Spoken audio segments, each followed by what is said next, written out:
You ready? Here's the deal. We're going to have about 30, 40 minutes together, and y'all won't ambush me every 5 minutes in the hall. Deal? Okay. Probably not. Yeah. I tried anyway, didn't I? Okay, so the Mueller report is complete. I have a phone call with Attorney General Barr at noon about what's next. What's next, I hope, will be that he'll come to the committee, release as much as possible of the Mueller report. What are the things that can't be released? Grand jury information is prohibited by law from being released because it would compromise the grand jury process. He, in his letter to me and Senator Feinstein and others, said that he's asking the special counsel team to help him with the information that may be covered by the grand jury statute. Classified information, I don't know how much, if any. That would be something you'd have to think about. And pretty much, if the administration claims executive privilege about anything in the report, that would be something I'm sure he would consider, and we'll find out what the determinations are there. But those are sort of the broad outlines, in my view, of the limitations of sharing the information with the public. My desire is for the public to get as much of the report as possible, consistent with the outlines that of concerns I've just announced.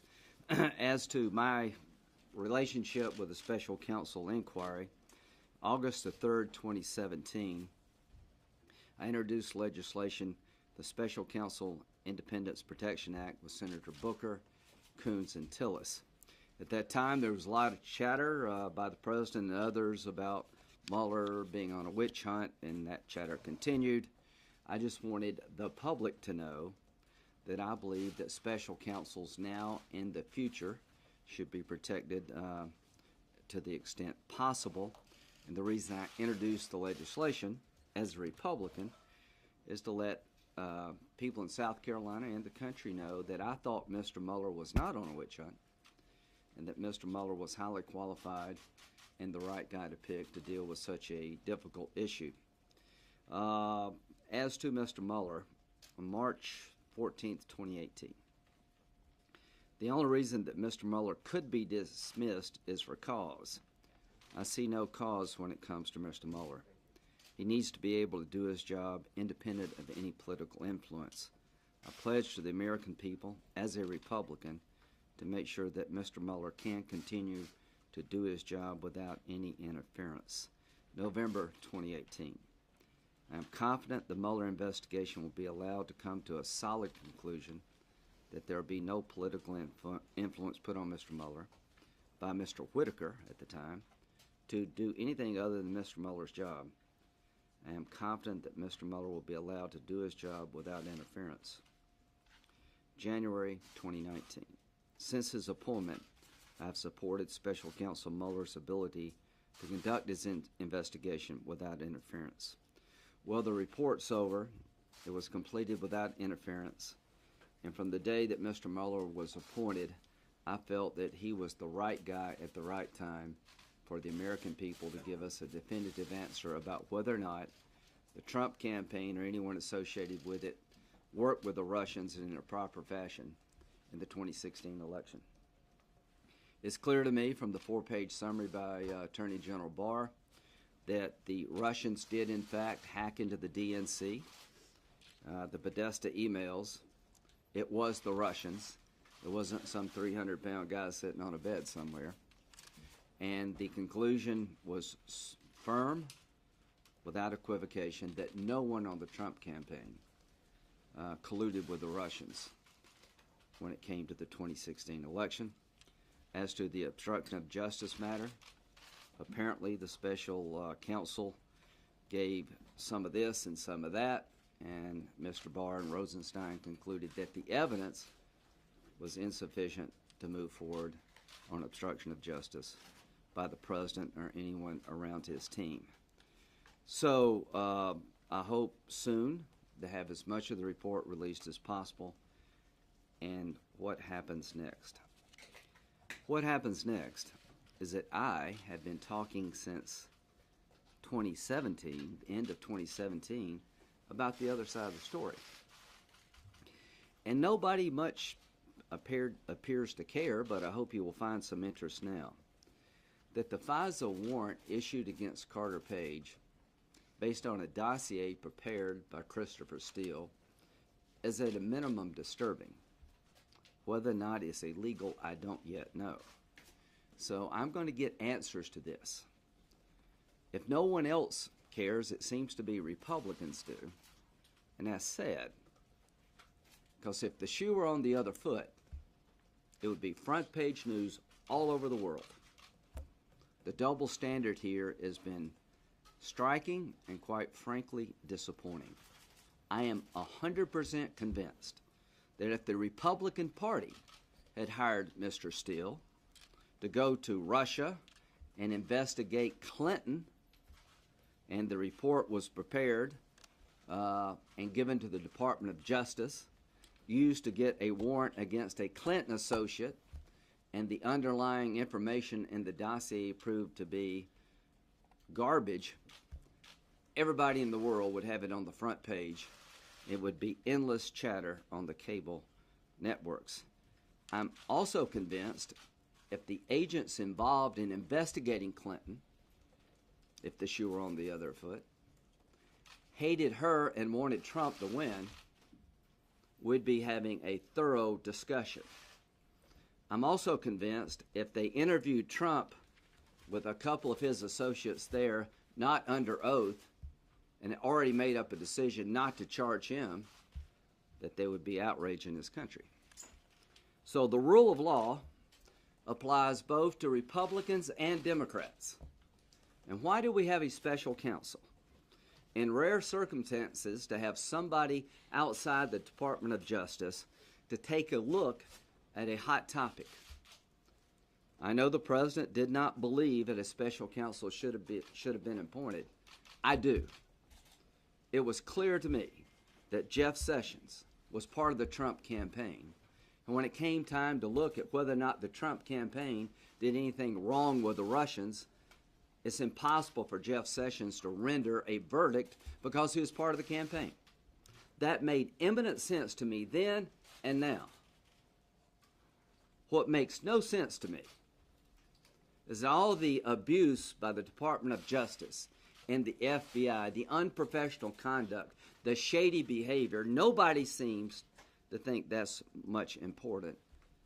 Well, that's going to change, I hope. I've been calling since the end of 2017 for a special counsel to be appointed to look at whether or not the FISA warrant process was abused for political purposes, whether or not a counterintelligence investigation was opened up regarding the Trump campaign as a backdoor to spy on the campaign. I still to this day am at a loss to explain why nobody went to President Trump to tell him there may be some people in your orbit that are connected to the Russians and working with the Russians. A counterintelligence investigation is designed to protect the entity being targeted by a foreign power. In Dianne Feinstein's case, she had somebody working with her that the FBI suspected of having an inappropriate relationship with the government of China. They told Dianne about it, and she let the guy go. That's the way it's supposed to work. How did it fail and break down here? Was it a ruse to get into the Trump campaign? I don't know, but I'm going to try to find out. As to the Clinton email disposition, why did Comey do what he did? Why did he take over the investigation in July, make a statement that she did a lot of bad things but not quite a crime? That did affect this election. And if the shoe were on the other foot, Republicans would have been pretty mad about that. What was the conflict that made Loretta Lynch so unable to preside over the Clinton email investigation? Was it just a tarmac meeting, or was it more?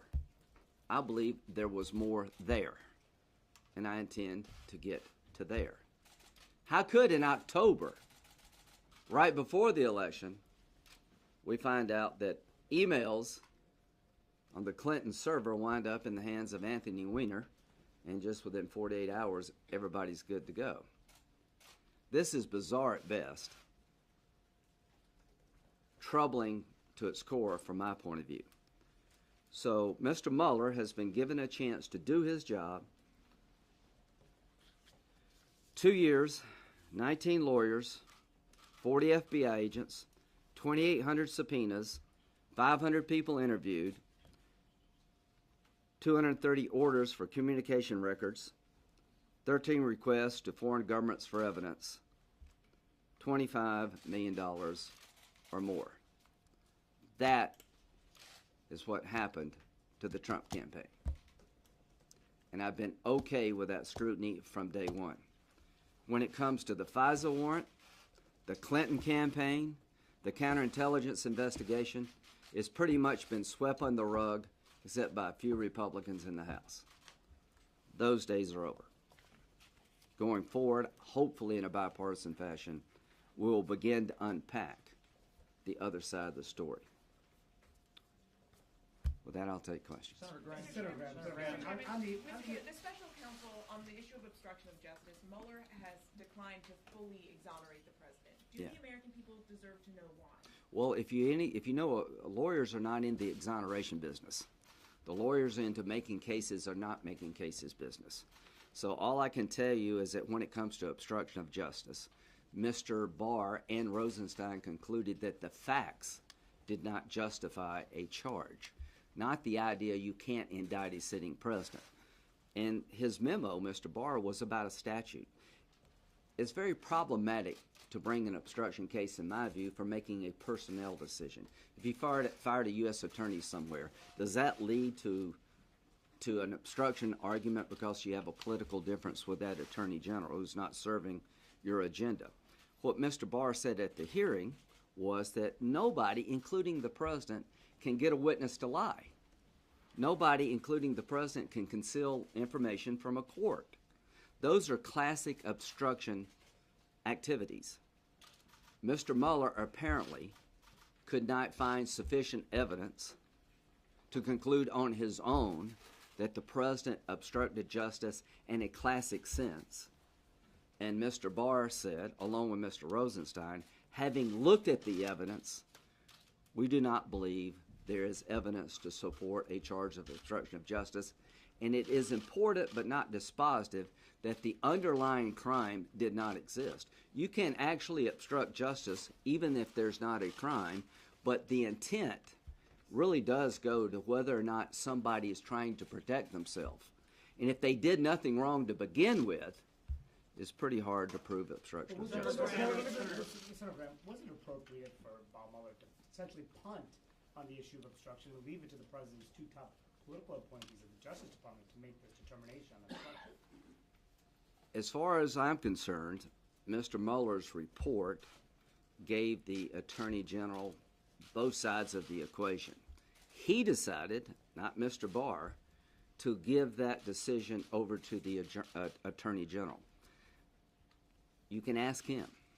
From my point of view, I think what Mr. Barr and Mr. Rosenstein did was very appropriate. Somebody has to decide, and the Attorney General is not conflicted. He was not part of the campaign. So the big thing for me, guys, has always been, did Trump work with the Russians? And I told him to his face almost 2 years ago, if you did, that's it between me and you, and anything that follows you deserve. I will say that about any politician of any party. And here's what we know 2 years later. After an exhaustive examination of the facts in this case by somebody that every American should trust, Mr. Mueller, the answer is no. Senator what about, though, is there any daylight, as Democrats have suggested, between what the Mueller report may say and what Barr's memo says? And secondarily, isn't there a question, though, because of the change in the statute in 1999, the purview that Mueller had, that he may have been restricted in how far he could go and thus have to defer to Barr because the special counsel is under the aegis of the Department of Justice, unlike the independent counsel statute when Ken Starr had more leeway? All I can say about Mr. Mueller's report that he looked at obstruction of justice. He didn't say anything that I know of about I can't get there from here because of legal bars. Here's the pot of evidence on one side. Here's the pot of evidence on the other side. It's complicated legally. It's complicated statutorily. This is our view of what happened. We'll defer you to make that decision, and I'm absolutely okay with that. And Mr. Barr, hopefully, will come before the committee, and we can all ask him these questions. You brought up Jeff Sessions' clear conflict of interest, and yet you, I'm told, delivered a rousing speech at Mar-a-Lago over the weekend. Is that kind of public closeness to the president appropriate? Does that not at least give the appearance of a conflict of interest, given your role in chairing the Senate Judiciary Committee? You got to be kidding. Did anybody ever ask during the Clinton impeachment that a Democrat was conflicted and speaking out on the behalf of the president? I am a elected political official. I am a Republican. I'm going all over the country to speak to the Republican Party. I want Trump to win. I'm chairman of the Judiciary Committee. I do my job very responsibly. This committee is going to allow Mr. Barr to come forward and tell us and answer some of the questions you've asked. I'm asking him to lay it all out. I stood by Mr. Mueller because I believe in the rule of law. There's politics and there's the rule of law. So to suggest that if you're a Republican and that you want Trump to win, somehow you can't do your job is absurd. Chairman, you also golfed with him, though, right? Yes, and I played terribly. You were involved in the Clinton impeachment saga back in the 90s. Your party later suffered at the polls for its focus on that and other investigations. You know that across the building, Democrats are now mulling what to do next. What would be your advice to them? Learn from our mistakes. So let's go back to the 90s. It started out about financial misdeeds and basically enriching oneself. It wound up being about a improper relationship. Sexual harassment lawsuits are always about sex. The question was, did the president in a sexual harassment lawsuit basically bend the rules of the court to help himself?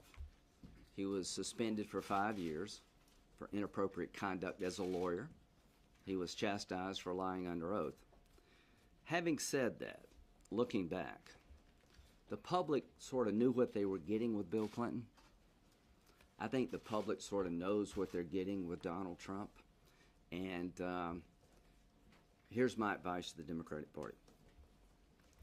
Pursue what you think is important to the public, but if you keep going after Mueller spoke, people are going to think you're just out to get him, that there is no right answer other than Donald Trump must be removed from office, and you'll probably suffer the same fate we did as having gone too far. And just to clarify, you say you want Attorney General Barr to testify? How about Mr. Mueller? I'll leave that up to Mr. Barr as to whether or not he thinks that would be helpful. I don't know the answer to that about the special counsel himself. Let's start with Mr. Barr, who's in charge of the Department of Justice. The truth is, I want you to know as much as you possibly can know. This is a very big deal. From my point of view, it was a great day for the president in terms of the underlying allegation. But now I'm hoping some of you will be interested in the other side of the story. Just a quick follow to Ed's question. You said, what is the public getting with Donald Trump, if you could just clarify? And then you once called pardoning someone like Paul Manafort a political disaster, but you said essentially the political winds might change. Have they changed? Are pardons now? No, I think President Trump pardoned anybody in his orbit, it would not play well.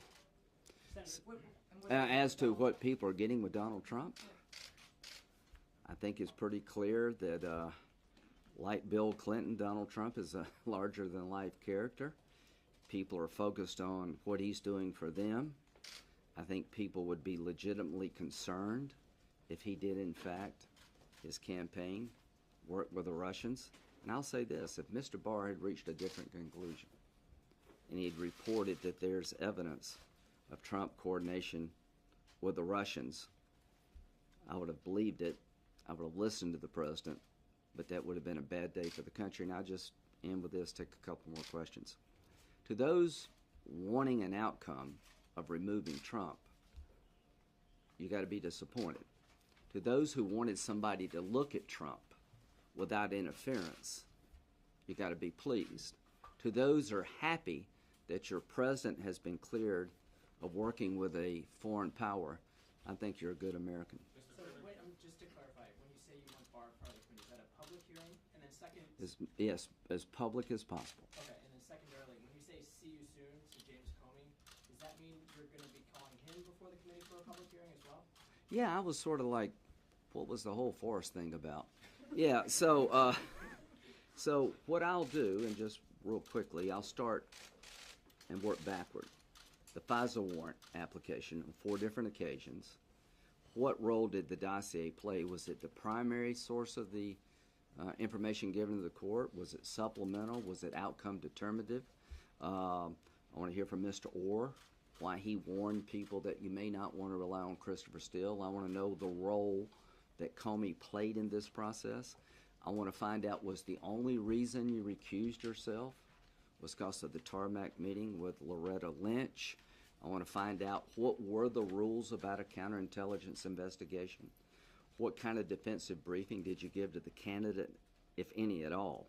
So those are the kind of questions I want to know about. Senator Graham, are you willing to issue subpoenas to have people come before the committee on these separate areas? And have you talked to Senator? Yeah, I'll talk with her. Hopefully won't have to today. A lot of these people have testified before, but now the report's behind us. I just think it's important to find out what happened. If it takes a subpoena, we'll do that, but I hope we won't have to. Senator Graham, where do you see, now that this report is behind us, the country going in terms of divisiveness? Is it just going to keep going? Are you seeing any chance for things improving? How do you see the divisiveness issue? Well, I'm going to have a hearing in the Judiciary Committee tomorrow about red flag legislation, allowing law enforcement officers to go to court and get a protective order to take someone's guns away they believe is a danger to themselves and others. We still need to govern the country. I'm sure they will keep doing things in the House about financial transactions of the president, I guess. I'm going to do the FISA deep dive, the counterintelligence deep dive, and try to find common ground on prescription drugs. And my advice to the president, for whatever it's worth, is that you're probably stronger today than you've been any time in your presidency. This cloud has been removed. Mr. Mueller definitively answered the question, in my view, about the 2 things hanging over your head, particularly collusion with the Russians. The question for you is, how do you use it? What are you going to do? I can understand being upset. I can understand being put upon, and a lot of people in your orbit had their lives turned upside down. But my advice to the president is that, one, I don't need your advice about what I should do. I'm going to look at the FISA abuse process, the FISA warrant process. I'm going to do it working with Democrats, I hope. And if I were you, Mr. President, I would focus on what's next for the country.